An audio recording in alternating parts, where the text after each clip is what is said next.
Hola, ¿cómo están? Mi nombre es Luis Aguilar y en esta ocasión voy a compartir con ustedes datos importantes de una de las culturas más importantes de nuestro continente. Estoy hablando de la cultura maya, además del por qué es importante la educación intercultural. Este video no solo busca compartir datos, sino provocar una reflexión, porque cuando hablamos de diversidad cultural, no solo estamos hablando de diferencias, sino de oportunidades para aprender y crecer como una sociedad. Empecemos imaginando que un estudiante de una comunidad indígena maya asiste a clases todos los días, pero todo lo que aprende en los libros, idiomas, los ejemplos, vienen de una realidad completamente distinta a la suya. ¿Cómo se sentiría? ¿Cómo aprenderá mejor? Desde esta pregunta arranca nuestra reflexión. Iniciemos con el contexto histórico y actual de la cultura maya. Los mayas no solo son una civilización antigua que estudiamos en la primaria, fueron y siguen siendo una cultura compleja, con avances impresionantes en matemáticas, astronomía, arquitectura y agricultura, entre otras cosas. Vivieron en lo que hoy conocemos como el sur de México, Guatemala, Belice y algunas partes de Honduras y El Salvador. Construyeron ciudades como Palenque o el Chichen Itzá, pero lo más importante es que no desaparecieron.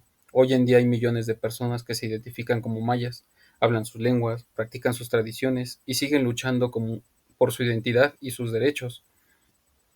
Un ejemplo es que en Yucatán muchas familias aún hablan el maya yucateco en casa, mientras sus hijos aprenden español en la escuela, y esta convivencia de lenguas, aunque enriquecedora, también puede generar algunos conflictos si no se reconoce y valora esta gran diversidad. Hablemos de su cosmovisión y valores. Para los mayas es profundamente espiritual. Ellos creen que todo está conectado: tierra, cielo, agua, animales y por supuesto nosotros. Para ellos el tiempo es cíclico y no lineal. Esto cambia completamente su forma de ver la vida, la muerte y el futuro. También valoran mucho el trabajo en comunidad y la reciprocidad. No existe el yo gano y tú pierdes, sino el ganamos todos o todos perdemos. Por ejemplo, en muchas comunidades mayas rurales, cuando alguien construye su casa, no contrata obreros. Los vecinos se organizan y ayudan entre todos. Luego, cuando los otros necesitan, se devuelve el favor. Esta es una red de apoyo viva. Ahora hablemos de su familia y la comunidad. En la cultura maya se vive como algo extendido. Se incluyen los abuelos, tíos, primos, incluso a los compadres y los vecinos. No es raro ver que en los pueblos mayas los niños pasen tiempo con diferentes adultos de su comunidad y aprendan de todos. Algunos les enseñan a sembrar, otros a cocinar, otros a hacer trajes típicos. Un ejemplo muy bonito es el Hanak Pixá, que es una celebración maya similar al Día de los Muertos. Las familias preparan altares con comida típica como el mukbipollo. Esta es una especie de tamal gigante. También se colocan flores, veladoras y se practican rezos. Es una forma de mantener viva la conexión con los antepasados y enseñar a los niños que la muerte no es el fin, sino un parte del ciclo de la vida.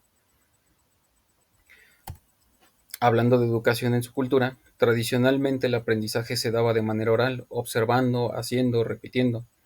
Un niño aprendía a cultivar el maíz viendo a su padre o a su abuelo hacerlo. Hoy en día, muchas escuelas en zonas indígenas siguen un modelo occidental, que no siempre respeta estas formas de aprender. Sin embargo, han surgido proyectos muy valiosos de educación intercultural bilingüe. Por ejemplo, en algunas primarias de Chiapas y Yucatán, los niños aprenden a leer y escribir tanto en maya como en español, y también estudian la historia y los valores de su comunidad.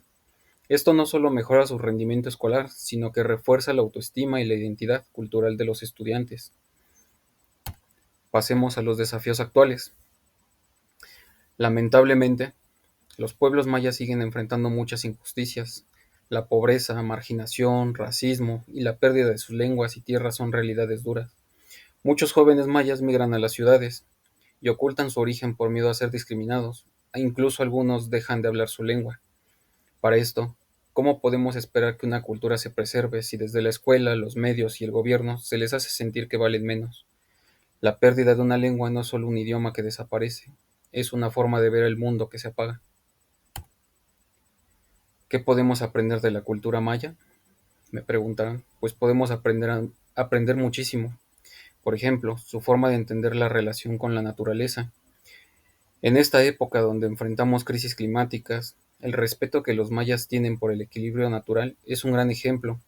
También podemos aprender de su idea de comunidad, la colaboración, de respeto por la palabra y sobre todo la sabiduría de los mayores. En vez de imponer una sola forma de pensar, deberíamos abrirnos a las otras maneras de entender la realidad, La cultura maya es prueba de que existen otras verdades, no menos valiosas. ¿Y la educación intercultural? Muchas veces pensamos que la educación intercultural es solo hablar de otras culturas en clase, pero esto va mucho más allá. Se trata de enseñar desde esas culturas, no solo sobre ellas. Por ello, por ejemplo, ¿por qué no se enseña geometría desde los patrones textiles mayas o ciencias naturales a partir de sus conocimientos de agricultura? La educación intercultural permite que los estudiantes de contextos indígenas no tengan que elegir entre su cultura y su éxito escolar. Les dice, tu cultura también cuenta. ¿Cómo podríamos construir una sociedad que valore la diversidad? Para empezar, hay que dejar de ver las diferencias como obstáculos. La diversidad cultural es una oportunidad de enriquecernos, de ver el mundo desde nuevos ángulos. Pero eso solo se logra con educación, diálogo y políticas que realmente valoren las distintas culturas del país. En lo cotidiano también podemos hacer mucho. Podemos escuchar sin prejuicios, preguntar con respeto, valorar otras formas de hablar, vestir o pensar. En conclusión, la cultura maya es una fuente inagotable de sabiduría y resiliencia. Reconocerla y valorarla no es solo un acto de nostalgia, sino un paso hacia un futuro más justo. Como futuros docentes o ciudadanos, tenemos la responsabilidad de construir una educación que no borre las diferencias, sino que las celebre. La diversidad cultural no es un problema que hay que tolerar, es una riqueza que debemos proteger y aprovechar. Agradezco por acompañarme en esta reflexión y espero que este video haya sido útil para mirar el mundo con más empatía y con más respeto hacia quienes han estado aquí mucho antes que nosotros. Hasta la próxima.